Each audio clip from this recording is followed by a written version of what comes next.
Hey guys, it's Tuesday, and that means it's time for another episode of the Daily Berg. Oh man, Holy Spirit, what do you have? Oh, well, first I need to apologize that there was not a Daily Berg yesterday.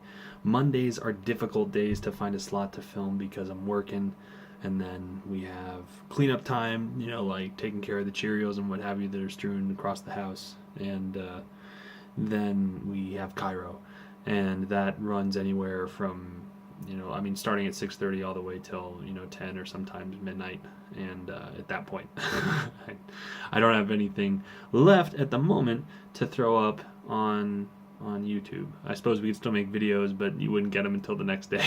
So, yeah, bear with me. I think what we're going to try and do tonight to make up for it is we'll record a little music and release that all to you guys. My guys on Patreon, thank you so much for supporting me and my family like you do. We will have 2 months worth of tracks to you shortly. Did some demo work today. I'm pretty excited about it actually. Mr. Walter Harris, you've got a cover coming that you requested a little bit ago. Yeah, all right. Holy Spirit.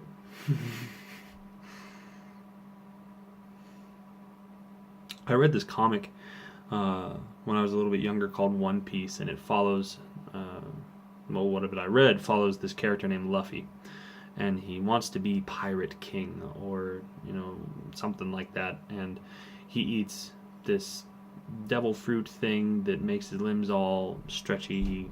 He's like Mr. Fantastic, but not quite necessarily floppy.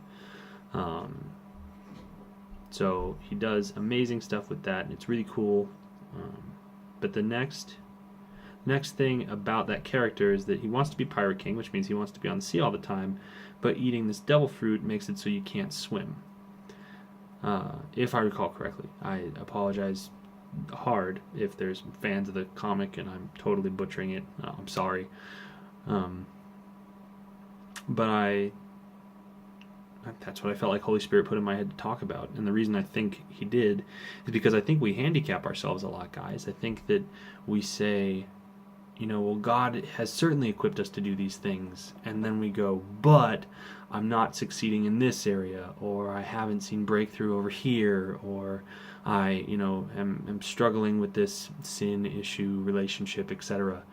And then we say, so I can't really succeed in this arena, or I won't go out there. Now, what's cool about the character, that Luffy guy, is that he's still going after his dream, even though if he falls in the water, he's basically toast unless somebody saves him.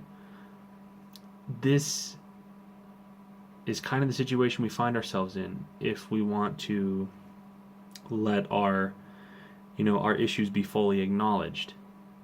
Jesus, when he worked with the disciples, he wasn't demanding perfection. He was doing life with them, and over the course of that time, they were becoming more like him. We've all hung out with friends to the point where we start sharing mannerisms. It's like, oh man, when we were doing Ecclesia, I said boom shanka all the time. It was my, word for affirmative and exclamation of, well, that's awesome kind of thing. And some people picked it up after a while, and it was funny. It was a silly thing, and it still is something that I throw out every now and then. But it's like, it's silly, but it's something that happened naturally that it would kind of rub off on other people. And I think what we have access to with Holy Spirit is that whatever issues are in front of you, your task and your destiny remains the same. And he's there to pull you out of the water if you find out you can't swim. But you will develop skills. You will develop a heart and a relationship with God because you're hanging out with him. And you'll start to see mannerisms from Holy Spirit, from Jesus and Papa, manifest in your own life, in your own person, because you do life with them and because you love them.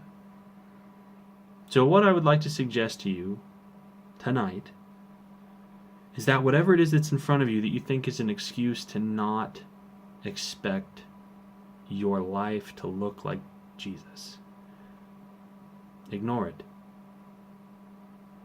Get on the boat anyways. Go out to sea anyways. And if you need help, Holy Spirit is there to help you. And hang out with him all the time. Do life with him. Let him be involved in the things that you do. And let him redefine the things that you do. I think a lot of us, we incorporate Jesus into our lives, and that's not how it works. He bought our life.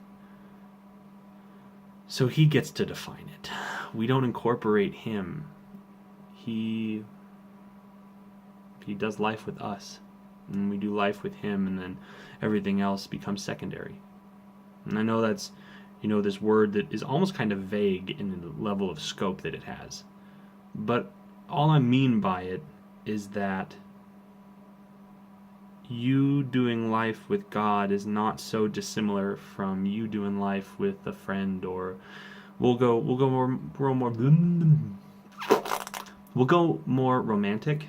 With a boyfriend or a girlfriend, you learn the things that you guys like to do together. You learn how to move your life around that individual to some lesser or greater degree.